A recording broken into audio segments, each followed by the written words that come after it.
she stayed a whole 5 minutes only to ask me if I was willing to help her throw a baby shower for my pregnant sister. I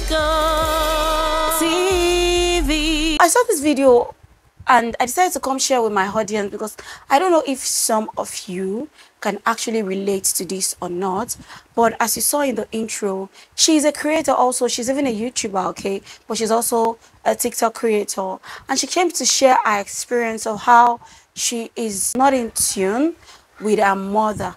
And that is what you guys are going to be watching in the next few minutes. You guys are going to be watching that video in the next few minutes. I want you to give me your honest thoughts if you've ever been in this kind of situation. Having a mom who seems to place your siblings high up there more than you. But let's watch that video and I'll be back. My mom only gets updates on her grandchildren through TikTok. In 2015, I ended up having a miscarriage, and after a whole week of my dad begging her to go visit me, she finally did come to see me. I was on bed rest. She stayed a whole 5 minutes only to ask me if I was willing to help her throw a baby shower for my pregnant sister. She has never babysat any of her grandchildren. Actually, I should say she has never babysat any of my children. Although when I did let her know that I was willing to pay a babysitter to watch my children, she did have a sudden interest to finally watch her grandchildren for the first time and pretty much offered then. I really wish I was making this all up. Better take off all my mascara before I start crying.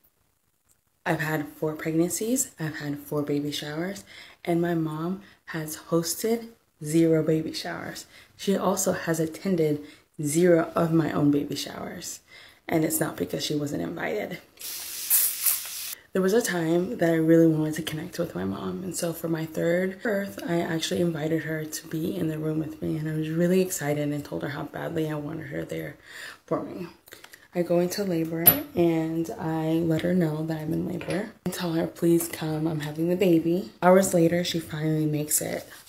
She was at work, so she finally comes and makes it, and she actually works at the hospital that I was giving birth, but she worked at like one of the like wings, and it took her a few minutes to get to my like floor on labor delivery. She walks into the room and she sees that I'm really calm because I really wanted a calm, quiet birth. And she sits down. 30 minutes go by and she tells me that she's really tired and she wants to go home and go take a shower, and then she would make it back. So I told her, of course, that I'll let her know if anything changes and things start to progress. I realized that it's time for me to push, and so we let her know. And I even actually sent the doctor to go help another mom to go deliver the baby. I told him, hey, I'll be fine. I'm waiting for my mom.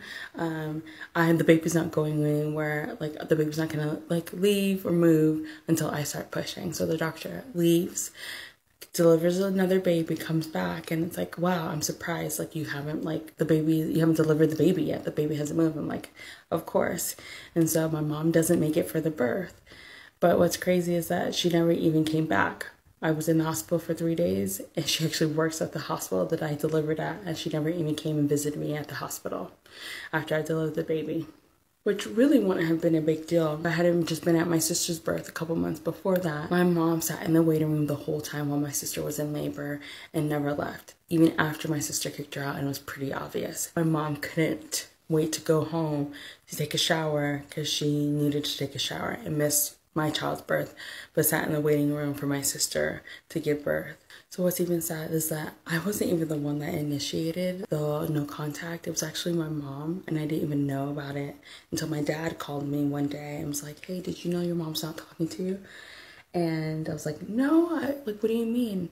And that's how normal it was for me not to go weeks or months without talking to my mom, because she would never call me. I would call her and she wouldn't pick up. So it was really like normal for like us not to speak. And he's like, yeah, I overheard her talking to your sister, how, you know, she wasn't talking to you anymore.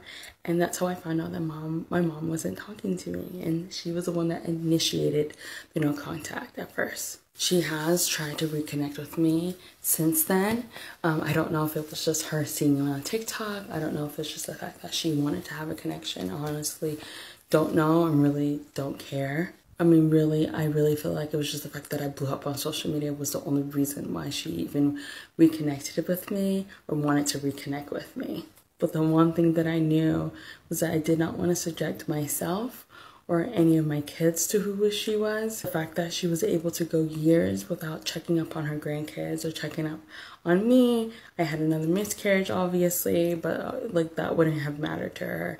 Like, she never checked up on me. I don't know that I want my kids to be around someone who could care so little about her own daughter. Like, I saw how she was treating me. I definitely did not want her to treat her grandkids, like my kids, that way. I would never subject myself to that kind of behavior or relationship again. In the end, I do feel like it ended up turning out for the better because it helped me become a better mom, because I vowed never to be a mom like her and never to treat my kids like the way she treated me. I recognize in the way that she acted that I was so blessed to have the kids that I have, and that I was going to make sure that I was going to be the best mom that I could be for them and never act like her. And I'm so lucky that I have 5 beautiful children and that I push so hard to have such a great relationship with them, because every single one of them, they're so special and they're so important. I couldn't imagine willingly choosing not to be in my children's lives and willingly choosing not to be in my grandchildren's lives. Let me know in the comments if you want to hear more crazy stories of things my mom has done to me. I mean, it's quite sad when you give birth to children and then some, you place them on special preferences than the others. I don't know if moms love one child more than the other. I am a mother and I don't love any of my children more than the other. I love both of them equally. And some people say, oh, every parent feels that way. Every parent feels that way. Every mother feels that way. I don't feel that way. I love my children equally. And if you're a mom out there, or a dad, you're a parent in general, or you've adopted a child and you're, showing one child that you like this child or you love this child more than the other, you're there for one child more than the other, I think it's quite unfortunate and, it's not a good thing, okay? You just put a certain emotions and feeling in the life of that child and in the heart of that child. And I think parents should stop that. If they do that, it is not nice, it's not a good thing. Because I can't imagine why you would love one child more than the other, and then you're out there showing it. I don't know if they don't know when they do those things, or they know and they just act like they don't care. But I don't think it's a good thing at all. Let me know about your thoughts in the comments section. Let's keep it, as clean as possible, okay? Anyway, thank you guys so much, and I will see you guys in my next video. Bye.